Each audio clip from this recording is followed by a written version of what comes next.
Baribir hunar degan narsa zo'r narsa-da. Mana shu ishni qilmaganimizga qashdi 5 oy, 4 oy, 5 oy bo'ldi. Qo'limiz chiqib qoldi deb o'ylagan edik, lekin Allohga shukr mana tez jarayonga yetib keldik. Galupka qilmaganimga ham ancha bo'lgan ekan, ancha sog'inib qolgan ekanman. Mazza qilib qilyapman galupkani, xudo xolasa. Joylar cho'tki, inshaalloh hamma joy-joyida ishlarni yengil boshlab oldik. Bu galupkalarimiz ancha oldin olib qo'ygan edik, iloji yo'qligi uchun qilib berilyapti. Hali 100% to'liq ochilganimiz yo'q, xijolat bo'lmaysizlar. Bu narsani iloji yo'q holat bo'lib qolganligi uchun akamiz 100 oy yo'lga chiqib ketadi, Rossiyaga qatnaydigan mashinalar. Iloji yo'q qilib berilyapti. Ancha yillik klientimiz.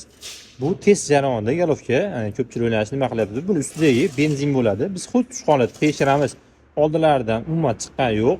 Bu galovkani chiqarib yuborib, uni yangi galovka qo'yib berganda biz, lekin radno galovkasini hayotga qaytarib, boshqatdan jonlantirib beryapmiz. Xudo xolasa bu anchadan beri benzin turibdi. Agar mobodo saroshga pritekka noto'g'ri bo'ladigan bo'lsa, benzin normalniy chiqib ketadi. Xudo xolasa bundan umuman chiqqan yo'q. Inshaalloh orqasida ham chiqqani yo'q.